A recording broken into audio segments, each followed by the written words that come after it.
Les 4 fantastiques, l'histoire d'une vie. Première. Et déjà, bonne année. Puisqu'apparemment, je dois vous souhaiter une bonne année. Parce qu'il y avait un type qui était censé passer avant sur la chaîne pour vous faire un espèce de semi-bilan, mi-récompense de trucs, de machin, de bidule. Mais il est pas venu. Apparemment, il est bloqué dans les embouteillages. Bah, ça me semble bizarre comme excuse, parce que être bloqué dans les embouteillages pendant plusieurs jours, ça me paraît moyen. Mais bon, laissons-lui le bénéfice du doute. Et aussi, j'ai une petite histoire à vous raconter, une petite anecdote, qui a fait que j'ai choisi de parler de Fantastic Four, l'histoire d'une vie. Alors, figurez-vous qu'il y a peu, j'ai été contacté par une agence de gens qui veulent, en gros, gagner du fric en donnant des conseils aux youtubeurs pour mieux se faire connaître, tout ça. Donc, c'est très simple. Le début, c'était gratuit. J'ai dit pourquoi pas, on va essayer. Donc, on m'a conseillé de parler de la suite de quelque chose de très connu et de plutôt apprécié. Et là, je leur ai demandé pourquoi. Là, ils m'ont dit, c'est très simple. Si c'est la suite de quelque chose de déjà connu, les gens vont être intéressés. Et en plus, c'est la suite, donc c'est nouveau aussi en même temps. On a le beurre et l'argent du beurre, c'est le meilleur truc. Bon d'accord. Puis là, j'ai commencé à me gratter la tête. Et puis en gros, le seul truc qui m'est venu en tête, dont on a parlé beaucoup et en bien ces dernières années, c'était Spider-Man, l'histoire d'une vie.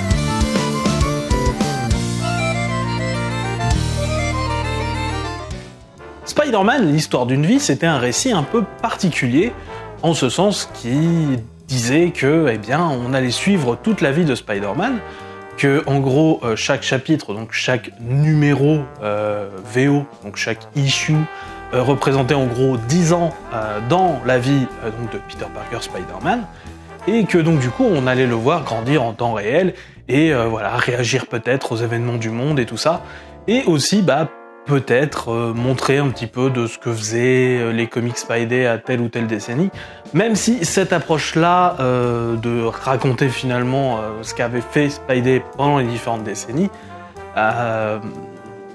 était un peu bizarre, j'avais trouvé.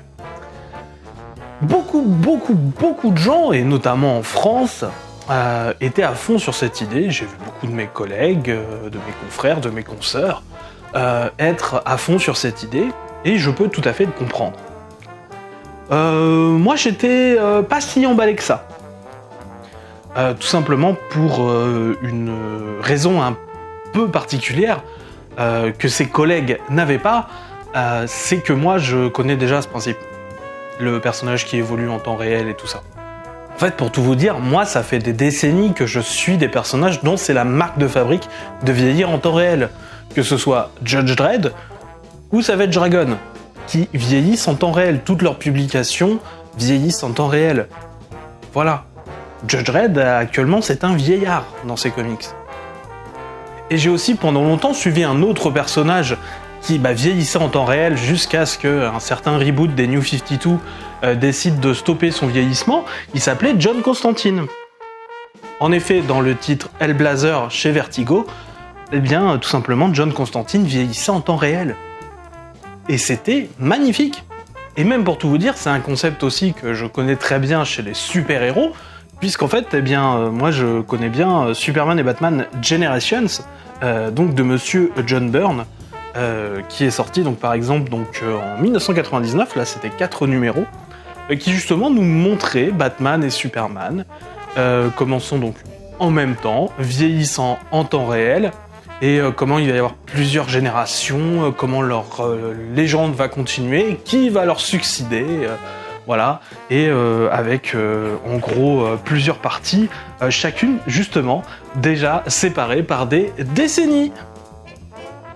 Bref, tout ça pour dire que pour moi, Spider-Man, l'histoire d'une vie, c'était un concept beaucoup moins renversant que pour d'autres.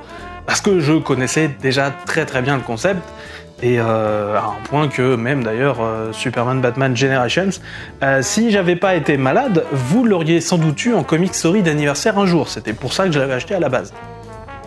Ah, et si jamais vous voulez le lire, très très bonne nouvelle, normalement Urban va le publier d'ici peu, normalement dans cette année 2023. Voilà. On croise les doigts, il a été déjà repoussé une fois, voilà. Normalement ça devrait venir. Le problème pour moi avec Spider-Man Génération, c'est que c'était un peu bateau en fait. Justement, ce fait que oui, on voyait des événements politiques de l'époque, mais qui avaient déjà été traités justement à l'époque. Je veux dire, Spidey et les campus au temps de la guerre du Vietnam, eh ben c'est pas quelque chose de nouveau. Et ça, c'était très bien, justement, ça faisait référence. Et pour moi, Spider-Man, l'histoire d'une vie commençait très bien, et justement a moins réussi à faire une synthèse finalement de ce qu'était Spider-Man dans la suite.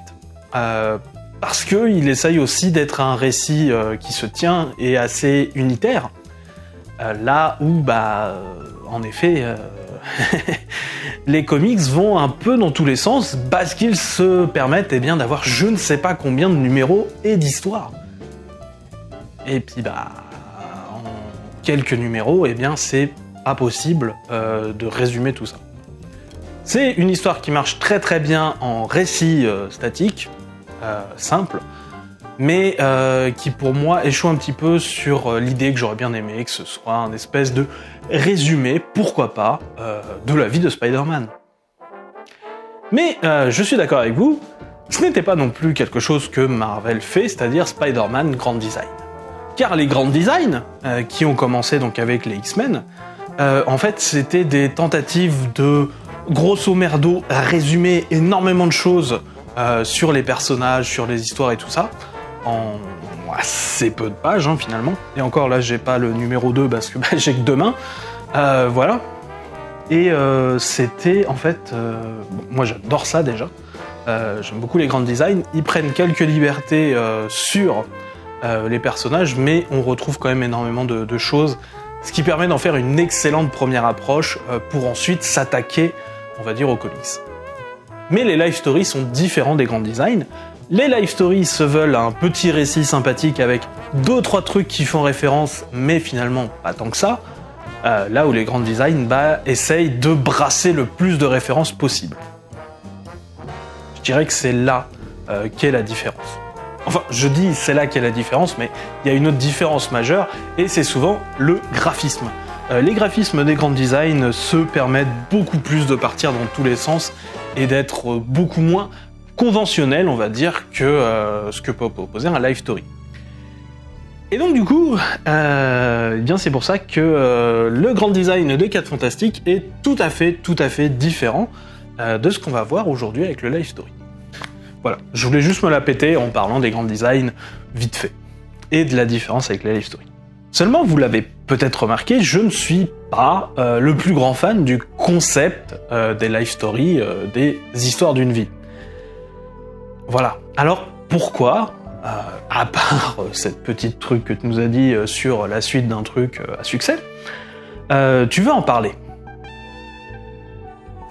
Franchement, j'ai voulu en parler à cause de son auteur, de son scénariste, Mark Russell. Mark Russell, c'est pour moi l'un des meilleurs scénaristes de cette génération. Mark Russell, il a commencé en faisant un peu un récit, alors c'était plutôt des romans, un peu à sa sauce de la Bible, on était vers 2013, c'était une version romancée très très rigolote, et cette image, on va dire, de parler de la religion va lui coller à la peau, mais c'est pas comme ça qu'il va arriver dans le monde du comics. Non, il va arriver dans le monde du comics en 2015 avec Prez, une excellente série en fait qui remettait au goût du jour une très très vieille série qui pour le coup nous montrait dans les années 70 un adolescent de 15 ans en fait qui devenait le président des États-Unis. Et donc forcément, on était là justement sur le youth power, justement, pouvoir aux jeunes, place aux jeunes, donc qui allait avec bien sûr toutes les révoltes sur les campus, avec être contre la guerre du Vietnam et tout ça. Bref, ça allait vers toute cette empowerment, et vraiment qui était fait par DC, donc on avait du mal encore à vraiment dire que les jeunes pouvaient tout faire, mais qui était mine de rien une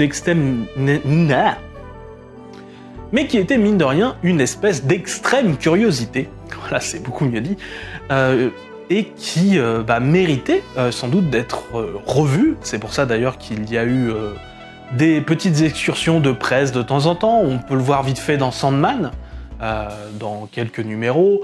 Il y avait eu un épisode aussi qui avait été tenté dans les années 90, en même temps que d'autres concepts un peu farfelus de l'époque, comme Geek, The Freak, et donc du coup, ce press de 2015, dont j'avais acheté pas mal d'issues en VO, jusqu'à ce qu'Urban Comics nous fasse la joie, vraiment parce que ça sortait de nulle part, de nous proposer une traduction française. Donc n'hésitez pas, ça existe en français et c'est trop bien. Voilà. Ce coup-ci, donc, c'était une adolescente, Beth Ross, donc, qui était choisie pour être cette présidente. Il faut dire malheureusement que la série presse n'a pas connu des ventes énormes. Au contraire, elle a même plutôt floppé. Après, c'est plus ou moins dû à la période. Hein. On est vers la lente agonie de la fin des New 52. Là, on est dans la période où on essaye de réinjecter un peu de sang neuf dans les New 52, tout en essayant de continuer dans cette voie-là avec DCU. Une super entreprise. Moi, j'ai beaucoup aimé tous les titres originaux lancés sous DCU étaient généralement bien sympas. Je vous ai d'ailleurs déjà fait un jour une vidéo sur le Bizarro qui avait été lancé pendant cette initiative. Et donc, du coup, le press aussi était incroyablement sympa. Voilà. Malheureusement, il est pas tout à fait conclu. Il a été conclu dans un numéro spécial à part, crossover avec Catwoman. Mais ça laisse encore quelques petites choses en suspens, mais ça reste extraordinaire. Parce que Mark Russell, c'est un putain d'auteur. Mark Russell, c'est une sorte de caricaturiste. C'est un type qui a une plume, qui sait frapper là où ça fait mal, et qui sait tirer le meilleur de ses personnages pour faire passer des messages, des vrais messages. Pour le coup, on est vraiment sur... vous voyez, le cinéma a cette théorie des auteurs. Que les auteurs ont un message qu'ils font passer tout au long de leur œuvre. Alors moi, je suis pas très fan de ça, parce que moi, dire qu'en fait, un artiste n'aurait qu'un seul message à faire passer dans sa vie, je trouve ça incroyablement réducteur. Voilà. Mais, force est de constater que sur certains, ça fonctionne. Et pour le coup, je pense que sur Mark Russell, ça fonctionne très bien. Son œuvre, c'est de caricaturer notre monde, d'en faire ressortir les aspects les plus saillants, et en gros de nous faire rire, et en nous faisant rire, de nous montrer finalement l'étrangeté de notre monde et de notre quotidien, pour mieux nous y faire réfléchir. Vous en doutez, Mark Russell s'est pas arrêté là, il a continué, il a fait pas mal de choses chez DC Comics, et dont notamment une œuvre dont je vous ai déjà parlé, à un endroit où ça vous a d'ailleurs pas mal fait tiquer. La plupart des commentaires que j'ai eus étaient sur ce titre. Comment ça? Les pierres à feu dans les meilleurs comics de la décennie 2010? Oui, parce qu'en fait c'était Mark Russell. Et Mark Russell en fait a réussi à prendre les pierres à feu et en fait à les construire en tant que cristallisation, encore une fois, de la réflexion sur notre quotidien actuel. Il y avait des petits jeux comme ça dans le dessin animé Pierre à Feu original, mais ça pissait pas bien loin, soyons francs. Tandis que là, c'est incroyable. Par exemple, pourquoi Fred Pierre à Feu porte une cravate alors que son boulot, c'est de conduire des trucs? Pourquoi? Il nous le dit dès le premier numéro, tu ne t'habilles pas pour le job que tu fais, tu t'habilles pour le job que tu veux faire.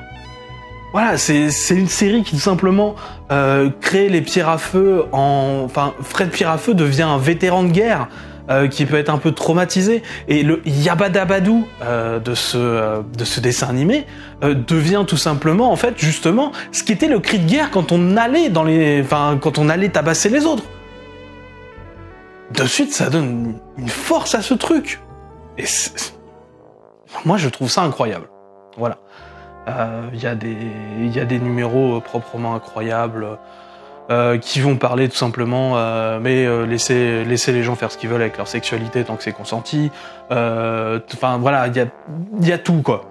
Il a fait d'autres choses, malheureusement, je ne les ai pas, mais il a fait Exit Left Snagglepuss Chronicles, donc qui était aussi un autre titre Hanna-Barbera, qui cette fois-ci se joue avec donc cette espèce d'avatar de la Panthère Rose pendant justement la chasse aux sorcières des années 50 sur les artistes communistes, tout ça. Et c'est bien, mais j'ai beaucoup moins accroché, peut-être parce que j'ai déjà lu d'autres œuvres sur la chasse aux sorcières dans les années 50 et que j'avais pas besoin d'une métaphore animale pour ce coup-ci.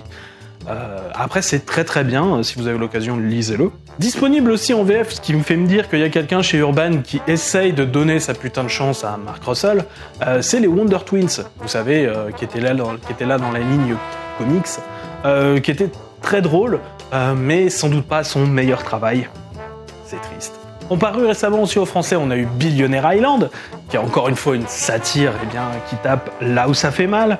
On a eu d'autres titres tout récemment qui sont super cool, comme par exemple One Star Squadron, que j'espère voir arriver en VF, mais Urban a déjà pris des risques et ils n'ont pas eu. On a eu aussi The Second Coming, donc qui est chez Delcourt, et aussi un autre titre qui va arriver normalement en février 2023, toujours chez Delcourt, qui s'appelle Not All Robots, pas tous les robots, qui, je vous le dis de suite, voilà. N'hésitez pas à y aller, c'est trop bien. Et aussi, Superman Space Age, actuellement, qui fait avec Michael Allred, l'éditeur de Madman, et aussi, vous savez, de ce run sur le surfeur d'argent que j'aime beaucoup et dont je vous ai parlé en long, en large et en travers. Donc tout simplement, j'adore Mark Russell, et je me suis dit, ce serait une excellente occasion pour vous parler du scénariste, chose que je viens de faire donc, et aussi pour hyper un petit peu les sorties qui sont passées, Billionaire Island, tout ça, et la sortie à venir, Not All Robots. Parce que pour moi, ce sont des œuvres qui vont être super bien. Parce que je suis un peu plus critique des 4 Fantastiques, l'histoire d'une vie. Lançons-nous. Les 4 Fantastiques, l'histoire d'une vie reprend trait pour trait le principe de Spider-Man, l'histoire d'une vie, c'est-à-dire qu'on commence dans les années 60 avec l'origin story et on va aller en gros jusqu'à 2010, donc voilà, un numéro par décennie et on va voir ce qu'on va voir. On va essayer de raconter quelque chose qui fait référence au grand moment de gloire du personnage, sans toutefois faire l'ensemble de ses grands moments. La seule différence, c'est que dans Spider-Man, l'histoire d'une vie, il n'y a que Spidey. Normal. Là, c'est les 4 Fantastiques, donc il y a 4 voix. Parce que chacun des 4 premiers numéros nous sont racontés par la voix d'un des personnages. Le premier chapitre nous est raconté par Reed Richards, le deuxième par Sue Storm, qui deviendra sa femme, le troisième par Johnny Storm, donc le petit frère de Sue Storm, et le quatrième par Ben Grimm, alias La Chose, qui est juste un pote des autres. Voilà, il n'y a pas de liens familiaux pour le coup au niveau de Ben Grimm. Mais du coup, il reste 2 chapitres, puisque l'histoire d'une vie, donc du coup, font 6 chapitres, puisqu'il faut partir des années 60 pour arriver à 2010. Voilà. Et à qui est-ce qu'on va donner finalement ce temps d'antenne supplémentaire ? Le 5e chapitre nous est narré par Franklin Richards, le fils donc de Red et Sue, et le 6e chapitre c'est un petit peu un agglomérat, en tout cas de certains. Voilà, pas tous. Il y en a qui n'ont pas le droit. Voilà. Et donc, qu'est-ce que ça vaut ? Franchement, c'est bien. C'est tout aussi bien que Spider-Man, l'histoire d'une vie. Avec peut-être cette chose que, en fait, on va rester centré sur, en gros, 3 numéros du run de Stan Lee et Jack Kirby, à savoir les numéros 48 à 50 de leur run, qui est plus ou moins souvent appelée la trilogie de Galactus, voilà, un des summums, on va dire, du comics de ces années-là. En tout cas, de ces années-là, c'est clairement le cas. Qui est une œuvre où tout simplement le surfeur d'argent arrive sur Terre, déclarant que Galactus va arriver, il va tous nous bouffer. Et voilà, comment est-ce qu'on va réussir à s'en sortir, à faire en sorte que cette puissance cosmique ne vienne pas tout simplement nous manger tout cru. Alors vous allez me dire, comment est-ce qu'on fait tenir l'arrivée de Galactus sur une telle période de temps, alors que c'est juste Galactus qui arrive, qui essaye de monter sa machine? Eh bien tout simplement, on part du principe que quand les 4 Fantastiques sont allés dans l'espace et ont été touchés par ces rayons cosmiques qui justement leur ont filé leur pouvoir, eh bien quand ils ont été touchés par ça, eh bien si on filait à Reed Richards une petite vision qui va tout simplement lui faire dire qu'en fait Galactus arrive, c'est la fin du monde et il va tous nous bouffer.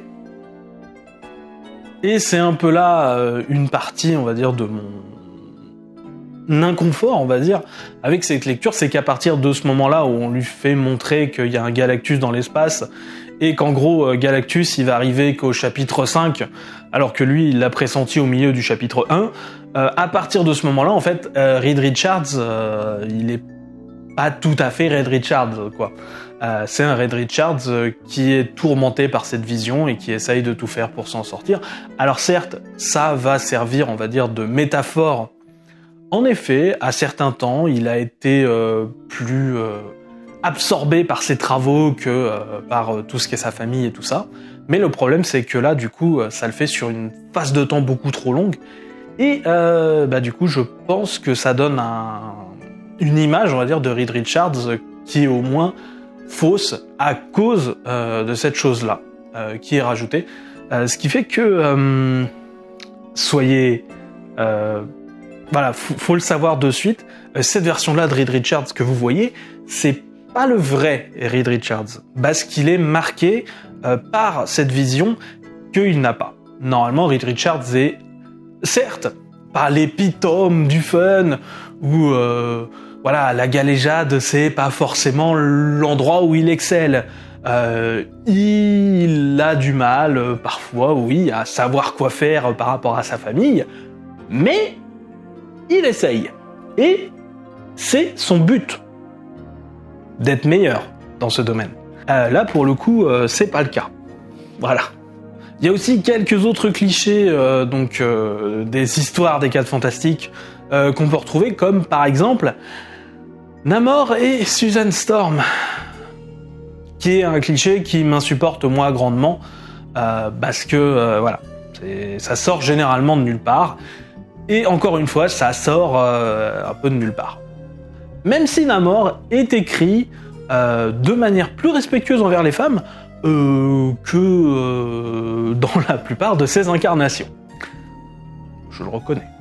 Par contre, du côté de Ben Grimm et de Johnny Storm, alors, qui sont un peu laissés de côté, parce qu'on va vraiment se concentrer sur Reed et Sue, et donc du coup leur descendance. Les deux sont laissés de côté, un peu, même si Ben a quand même un peu plus que Johnny, parce que y a quelques décisions qui sont super intéressantes qui vont être prises, et notamment une concernant Johnny, que je vais vous raconter plus tard, parce qu'il va y avoir une petite section spoiler à la fin. Voilà. Alors, je vous ai parlé de Mark Russell et de sa tendance à caricaturer pour en faire sortir des points saillants de notre monde. Il est bridé.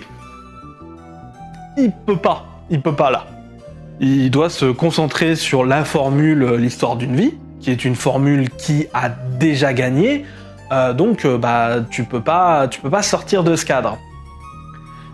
Il y a de très bonnes choses qu'il va réussir à faire. En effet, les 4 Fantastiques partent très très vite parce que le contexte politique de l'époque est en effet pas en faveur des États-Unis.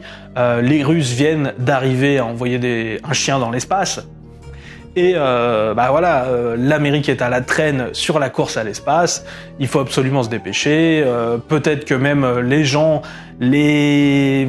va prendre les solutions peut-être les plus simples, peut-être pas les plus... Enfin bref.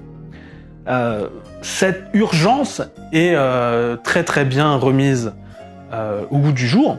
Et d'ailleurs, tout en général ce qui concerne la Maison Blanche, et notamment un peu plus tard, donc dans les années 80, leur envie, on va dire, d'armement est très bien rendue. J'ai un peu plus de mal avec peut-être la facilité avec laquelle le mouvement des droits des femmes est mis en place. Peut-être parce que c'est très téléphoné en fait. Disons que beaucoup de gens auraient pu faire exactement ça et j'y retrouve pas Mark Russell. Voilà, c'est pas assez fin. Voilà, c'est... Bah, encore une fois, ouais, je sens un auteur qui a pas pu aller dans ce qu'il veut et donc qui est resté en surface. Le message est là, mais pour le coup, il est vraiment asséné à la massue, quoi. Il n'y a pas de subtilité. Voilà. Même si c'est très intéressant. Et en effet, Susan Storm a eu du mal à trouver sa place au début et a été souvent une demoiselle aux détresses dans les débuts des 4 Fantastiques. Donc c'est très bien d'adresser ça dans le comics. Après, c'est fait à la truelle, malheureusement. En fait, c'est ça le problème, c'est que pas mal de choses sont faites un peu à la truelle. Il y a pas mal de choses très sympas, ça reste un récit extrêmement sympathique, mais disons qu'en fait, si vous cherchez quelque chose de consistant, quelque chose qui va vous rester sous les dents et qui va vous laisser vraiment des souvenirs ultra marquants, ce sera pas les 4 Fantastiques, l'histoire d'une vie. Et pourtant, il y a de très bonnes choses, il y a des dessins très très très très très jolis. Les dessins, ils sont magnifiques, ma chérie. Ah là là, ces dessins, ils sont vraiment cool. Et la fin a au moins le mérite de ne pas être la fin sur Galactus et d'aller toucher à quelque chose d'autre, c'est-à-dire d'aller voir du côté de Fatalis. Et oui, quand même, 4 Fantastiques, Fatalis, certes on l'a vu un petit peu au début, mais ça aurait été dommage de ne pas vraiment l'utiliser en tant que vilain d'un vrai truc. Et à la fin, tu sens qu'il y a un vrai univers Marvel qui s'est construit à partir de tout ça. Tu sens bien qu'au début, les 4 Fantastiques sont les premiers héros, qu'il n'y en a pas d'autres, et à la fin, qu'il y a vraiment toute une mythologie héroïque qui s'est faite autour d'elle. Seulement, t'as du mal à voir comment ceux-là ont été les architectes de ce qu'on retrouve finalement. On a un peu l'impression que ça s'est fait en fait malgré eux. Là où, voilà, normalement leur rôle de première famille parce que c'est eux qui ont tout créé, est normalement beaucoup plus fort. Voilà. Quand tu regardes le nombre de concepts qui sont nés dans les pages des 4 Fantastiques, c'est tout simplement incroyable. Les Inhumains, les Kree, les Skrull, les... j'en passe, c'est des meilleurs. C'est incroyable.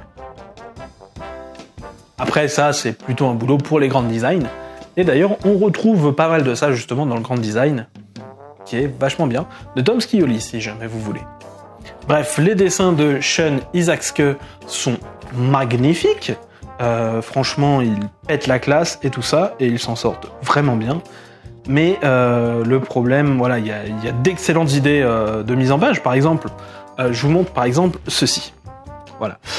Comme vous voyez, en fait, c'est un personnage qui réfléchit à la fenêtre, et donc en fait, tout simplement, ce qu'il imagine se reflète dans différents carreaux. Ce sont des excellentes idées. Ce sont des excellentes idées. Mais voilà, ça manque malheureusement de fantaisie dans peut-être le scénario. Voilà, parce que la mise en scène, le dessin est fabuleux. C'est pour ça que je parle plus du scénario, parce que c'est lui qui me pose problème. Bon, je préviens de suite, là on va rentrer dans une section un peu spoiler, où je vais parler de diverses choses.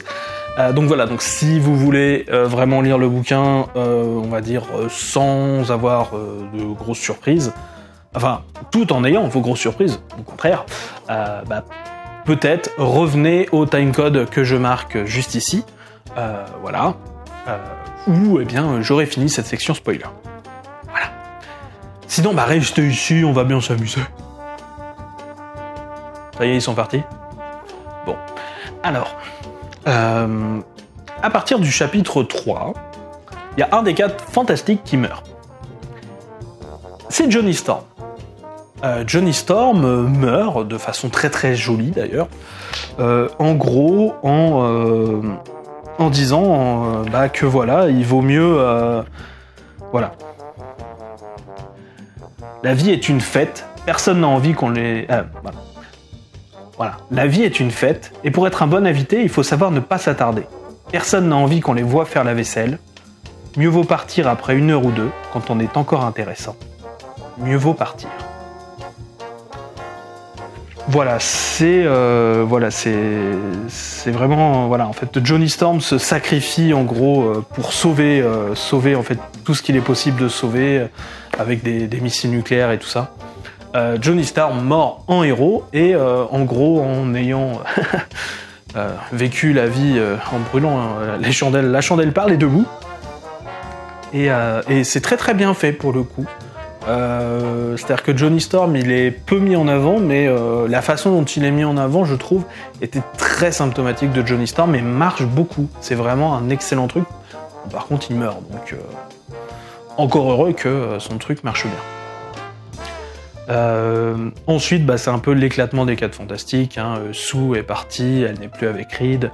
Ben Grimm, en gros, reste avec Reed en termes de super copains, quoi. Ils sont sans doute en train de se faire une colloque de tous les diables. Mais voilà. Reed, malheureusement, va lui aussi à moitié mourir parce qu'en gros, il va sacrifier, en gros, son esprit et devenir un espèce de légume pour arrêter Galactus à la fin du chapitre 5. Ce qui veut dire que, du coup, on a un Reed Richards légume en chaise roulante. Bon. Ce qui est très bizarre parce qu'après le reste est le chapitre 6 et sur Reed en fait qui doit retrouver en fait réussir à revenir on va dire au monde et sortir de l'intérieur de sa tête pour sauver et en fait réussir à arrêter l'armée de Fatalis. Et parce qu'il y a un truc tout con en fait qui t'est montré depuis le début, qu'ils ont en leur possession et dont Fatalis s'est servi pour créer ces trucs. Donc du coup, si jamais il arrive à retrouver ce premier truc, en fait, il peut arrêter tout, très simplement. Et donc du coup, il y a tout ce truc où Reed doit être censé revenir, c'est très bien écrit, sauf qu'en fait, il n'arrive pas à vraiment revenir. En fait, il revient juste pour dire voilà l'objet. Et après, il est plus là. Voilà. C'était.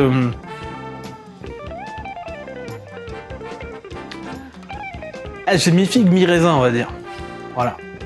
Surtout que Sue revient avec lui, s'en occupe dans ses vieux jours, dans des maisons de retraite Tony Stark, voilà, qu'il a créé pour les vieux héros qui veulent partir à la retraite. C'est pas un mauvais comics, c'est même un bon comics. Par contre, je pense que c'est pas une bonne histoire des 4 Fantastiques. C'est con, mais je pense que c'est ça mon problème. Et alors, un autre problème, peut-être, et là d'ailleurs les gens, vous pouvez revenir, on revient là, maintenant.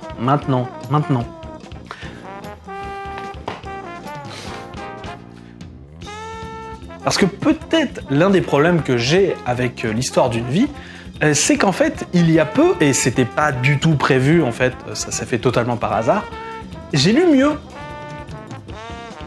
Et ça s'appelle Les 4 Fantastiques, la fin, d'Alan Davis. C'est une mini-série qui était sortie en 2006. Alors moi je l'ai trouvé dans un Easy Cash, voilà. C'est ça quand on n'a pas de sous. Et en gros, c'est... alors, ça se passe uniquement dans le futur, mais du coup, on a des flashbacks ou des éléments qui nous disent comment les 4 Fantastiques en sont arrivés là, parce que les 4 Fantastiques sont séparés au début de l'œuvre. Et donc du coup, on apprend que Reed est en effet concentré sur son travail. Mais un travail qui donne des fruits, contrairement à l'histoire d'une vie. Où ça reste, le monde reste le plus plat possible. Là, en fait, on est vraiment techniquement dans une espèce d'utopie. On va dire, il n'y a plus de mutants, il s'est passé apparemment quelque chose, il y a eu une immense guerre mutante. On ne sait pas trop ce que c'est. L'œuvre nous fait exprès de rester dans le vague. Et en gros, partant de là, en fait, ils ont réussi à bâtir une utopie, et une utopie galactique. C'est-à-dire qu'actuellement, la race humaine a colonisé Mars. D'ailleurs, les Inhumains se sont mis sur Mars. Et voilà, et vont jusqu'à Pluton et arrivent à bien gérer leur précaré. Il y a les Avengers dans l'espace, en fait, qui arrêtent les invasions extraterrestres. Dans les Avengers, il y a Johnny Storm. Chez les Inhumains, il y a Ben Grimm qui est en gros en pèlerinage avec sa femme Alicia. Il y a Sue Storm qui est archéologue et qui du coup veut absolument trouver un truc sous l'eau et donc du coup va demander l'aide de Namor. Namor qui essaye de faire ce qu'il veut mais Sue elle lui dit non je suis pas intéressé. Et Reed Richards qui est l'architecte on va dire de toute cette utopie qui permet à l'ensemble de la planète de vivre en paix. Il y a bien que quelques vilains qui veulent renverser le statu quo, mais la plupart en fait s'y sont faits et même apprécient cette nouvelle chose, cette nouvelle utopie. Et donc Reed Richards est l'architecte de ça et continue à travailler un peu dans son satellite au-dessus de la Terre, à continuer à faire ça.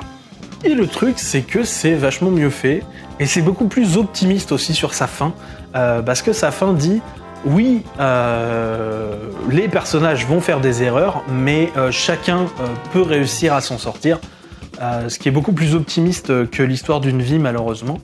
Justement, je pense, à cause de ce qui arrive à Reed Richards à la fin. En gros, qu'est-ce que je vous recommande ? Je vous recommande de lire du Mark Russell, et je vous recommande de lire Fantastic Four à la fin. Et l'histoire d'une vie, oui, pourquoi pas. Si vous voulez lire un truc un peu hors continuité, avec des personnages qui vieillissent en temps réel et des trucs comme ça. Mais je trouve que le 4 Fantastique, l'histoire d'une vie, est encore plus artificielle que n'était le Spider-Man, parce que le Spider-Man se tenait bien, mine de rien. Je trouve que ce n'est pas un pas dans la bonne direction qui a été fait, et je connais l'auteur, j'ai pratiquement lu tout ce qu'il a fait. C'est pas son style d'écrire. C'est pas son style d'écriture. On arrive à reconnaître des points qu'il a réussi à faire là, et donc qu'il a dû mettre avec la subtilité, encore une fois, d'un éléphant en rut sur une boîte de Polly Pocket. C'est pas du tout subtil, mais tu sens qu'en fait c'est le seul moyen dans lequel il a pu réussir à faire passer un peu de ce qu'il fait d'habitude. Parce que sinon, je sens qu'il est bridé. C'est la première fois qu'il écrivait pour Marvel. Je pense qu'il est parti chez Marvel parce que justement The Second Coming, donc qui est sorti chez Delcourt récemment, aurait dû sortir chez DC et ne l'a pas été pour des raisons de censure. Je pense que justement il a été voir à côté si l'herbe était plus verte. Et il est revenu chez DC, dis donc. Puisqu'il fait One Star Squadron et aussi donc Superman Space Ages. Je le vois gros comme une maison, vraiment, il n'a pas pu faire ce qu'il voulait. Tout simplement, et c'est quelque chose qui me chagrine beaucoup. Voilà. J'espère que la prochaine fois, ce sera plus positif comme critique. Mais il y a de fortes chances pour qu'elle le soit. J'ai déjà quelques sujets en tête. Ah mais non, c'est vrai, il y a la... Oui, il y a les gens de l'agence là pour aider à booster les trucs sur YouTube. Là. Ils devaient me faire des suggestions. Bon, on va voir, on va en discuter. Allez, à une prochaine fois. Et puis toujours une bonne année.